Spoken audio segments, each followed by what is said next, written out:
નમસ્કાર પશુપાલક મિત્રો, આજે આપણે એક એવા પશુપાલકને મળવા માટે આવ્યા છે કે જેમને ત્યાં અહીં ગાય પણ છે, 2 ગાય છે, 1 ભેંસ છે અને અહીંયા નાના નાના વાછરડાઓ પણ છે. તો સૌપ્રથમ આપણે એમનો પરિચય જાણીશું. શું નામ છે તમારું? મારું નામ દિયેશભાઈ ઈશ્વરભાઈ વાડુ. અને ગામ? ગામ જામનપાડા, તાવ ફળ્યું. ઓકે, એટલે તાલુકો કયો? ખેરગામ અને જિલ્લો નવસારી. નવસારી. તો તમે પશુપાલનના વ્યવસાય જોડે કેટલા વર્ષોથી સંકળાયેલા છો? 10-15 વર્ષથી. 10-15 વર્ષથી. અને પહેલા પશુપાલન કોણ સંભાળતું? એ મમ્મી પપ્પા લોકો કરે. ઓકે, એટલે અત્યારે તમે 10-15 વર્ષથી તમે પોતે જ પશુપાલનનો વ્યવસાય કરો છો. હા. તો અહીંયા જે દૂધ છે એ મતલબ ડેરીમાં આપો છો કે સીધું ગ્રાહકને આપો છો? ડેરીમાં આપો છો. ઓકે, તો આજે આપણે જોવા જઈએ તો પશુપાલનમાં ઘણી બધી સમસ્યાઓ આવતી હોય, તો તમને તમારી ગાયો કે ભેંસોમાં શું સમસ્યા હતી, શું પ્રોબ્લેમ હતો એની થોડીક વાત કરો. અમારી ભેંસ છે. હા, જે અહીં આપણે બાંધેલી છે. હા, એ બાંધેલી છે. હા, એ ભેંસને શું 7 મહિના થાય એટલે એને દિલ નીકળવાનું ચાલુ થયું. અચ્છા, કયું વેતર ચાલે અત્યારે? એ હમણાં ત્રીજું વેતર. તો પહેલા 2 વેતરમાં શું થતું હતું? એમાં બી જ થતું હતું. એટલે દિલ નીકળે. હા, દિલ નીકળતું. એટલે એમાં ગર્ભાશયનો ભાગ બહાર નીકળે. નીકળી આવે. બરાબર. આવું કેટલા મહિનાના અંતરે થતું? એ 7 મહિના થાય પછી એને ચાલુ થઈ જાય. 7 મહિના જાય પછી ચાલુ થઈ જાય. ચાલુ થઈ જાય નીકળવાનું. બરાબર. એટલે આવું રેગ્યુલર રહેતું? હા, રેગ્યુલર. બરાબર. એનાથી ભેંસને શું પરેશાની આવતી, અથવા તમને શું પરેશાની આવતી? રાત્રે જાગવું પડતું. ઓકે. અને એને પછી અંદર નાખવા માટે શું કરતા એમ? પછી કઈ નહીં, ડોક્ટર બતાવી ગયેલા એ હિસાબે અમે કામ કરે ધક્કો મારી દેતા. ઓકે. ઠંડુ પાણી નાખીને ધક્કો મારી દેતા. એટલે તમારા હિસાબે તમે જે પણ એને થાય એ બધું કરતા હતા. બરાબર. પછી કોઈ દવાઓ કે એવું કઈ આમ તેમ કર્યું ખરું? પછી દવા એક બાજથી લાયા પણ તેમાં મજા નહીં આવી. 1 મહિના ચાલ્યો પછી અચ્છા પૂરું થઈ ગયું, પાછું નીકળે. ઓકે. એટલે આવું 2 વેતર વખતે સતત થતું હતું, થોડા મહિનાના અંતરે આ સતત આ પ્રોબ્લેમ આવતો હતો. અત્યારે આ ત્રીજું વેતર છે, તો ત્રીજા વેતરમાં એ પ્રોબ્લેમ આવ્યો કે નહીં આવ્યો? હમણાં ત્રીજા વેતરમાં એ પ્રોબ્લેમ જ નથી આવ્યો. અચ્છા, તો મતલબ દર 6 મહિના થતું ને? હા. આ વખતે કેટલા મહિના થઈ ગયા? હમણાં આ 3જો મહિનો ચાલે. અચ્છા, વીઆઈ ગયું પછીથી. પહેલા પ્રોબ્લેમ આવ્યો જ નહીં? હા, નહીં આવ્યો. એટલે ડિલિવરી પહેલા બી ઘણી વખત પ્રોબ્લેમ આવે? ડિલિવરી પછી બી આવતો. પછી બી આવે? તે બી નહીં આવ્યો. તે પણ નથી આવ્યો. અને 3 મહિના થઈ ગયા છે. થઈ ગયા. ઓકે, તો આ રિઝલ્ટ શેનાથી આવ્યું થોડીક વાત કરો. આજે તમારા હાથમાં છે આ પ્રોડક્ટ, તમે વપરાવી. કઈ રીતના વપરાવતા પહેલા તો એ જણાવો.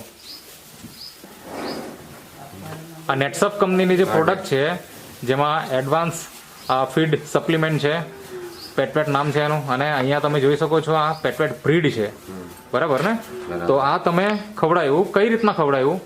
2 ટાઈમ? કેવી રીતના? 3 ટાઈમ સાહેબ આપેલું. 3 ટાઈમ? આ પાવડર છે? પાવડર રોજ આપીએ. હા. ને આ 3 દિવસ સુધી આપવાનું.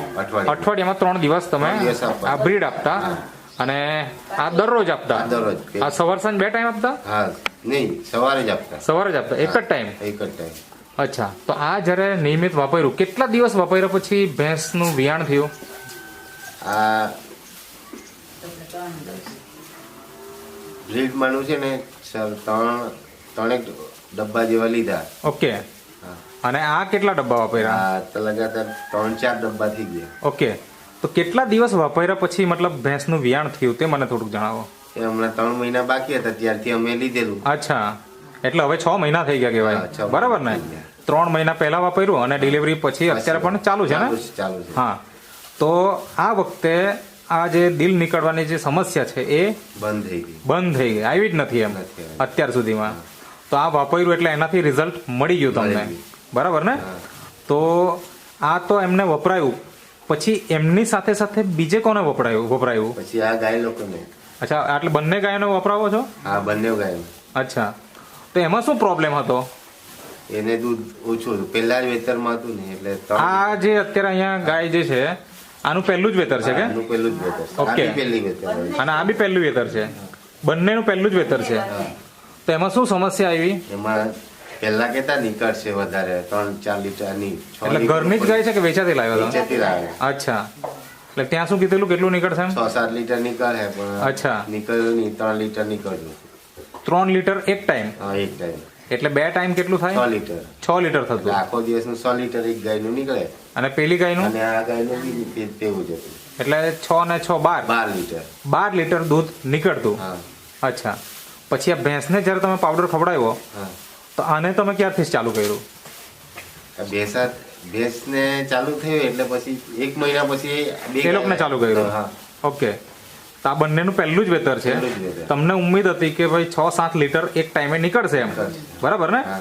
તો આ જે પાવડર છે એ જ ખવડાવ્યું કે પછી આ પણ ખવડાવ્યું? નહીં આ નહીં ખવડાવ્યું ને? આ પાવડર અચ્છા, પાવડર જ આ ખવડાવ્યો. હા. આ કેવી રીતના ખવડાવતો? 2 ટાઈમ કે એક ટાઈમ? એક જ ટાઈમ એક જ ટાઈમ. એક જ ટાઈમ સવારે કે સાંજે?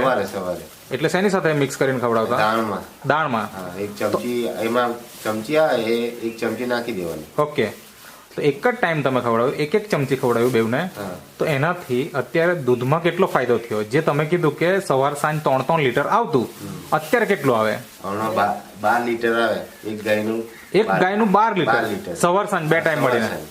અને પેલી ગાયનું બી 12 લીટર એનું બી 12 લીટર, હા. એટલે 24 લીટર થઈ ગયું કહેવાય ને? હા 24 લીટર બરાબર ને? હા.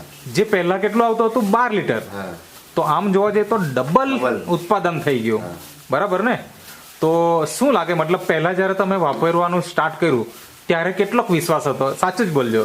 નહીં એ તો પહેલેથી અમે વાપરતા હતા અચ્છા. પછી આ પ્રોડક્ટ કોણ આપશે એમ અચ્છા એટલે પછી એ મૂંઝવણમાં હતા પણ એ અમારા સાહેબનો કોન્ટેક્ટ થઈ ગયો અચ્છા, જે અહીંયા જે ઊભા છે આ સાહેબનો કોન્ટેક્ટ થયો. હા ઓકે, પહેલા તમે વાપરતા જ હતા? હા પહેલા વાપરતા પણ એ સુરતવાળા સાહેબ હતા ઓકે, અને પછી એમનો કોન્ટેક્ટ થઈ ગયો પછી આ સાહેબનો કોન્ટેક્ટ થઈ ગયો અને એ લોકોએ તમને માહિતી આપી. માહિતી આપી હા. હવે એ માહિતી આપ્યા પછી તમે વાપર્યું તો વાપરીને તમે ખુશ છો ને? હા ખુશ કે આટલું દૂધનું ઉત્પાદનમાં વધારો થયો છે. છે.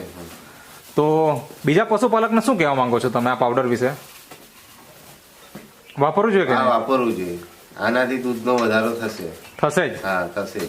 બરાબર છે. અને પહેલું વેતર હોય તો ખાસ. પહેલું વેતર હોય તો ખાસ કેમ કે એમાં ઓછું દૂધ હોય હા. એટલે આ ખવડાવવાથી દૂધ હા, એટલે એ મોટા ભાગે પશુપાલક એવું કહેવા માંગે કે પહેલું વેતરમાં દૂધ ઓછું જ આવે, બીજા વેતરથી પછી વધે. મોટા ભાગે પશુપાલક આવું કહે છે અમને. હા. તો અહીંયા તો આપણે પહેલા વેતરમાં ઓછું જ આવતું હતું અને પાવડર ચાલુ કર્યો એટલે દૂધનો વધારો થઈ ગયો, ઓલમોસ્ટ ડબલ થઈ ગયું, બરાબર?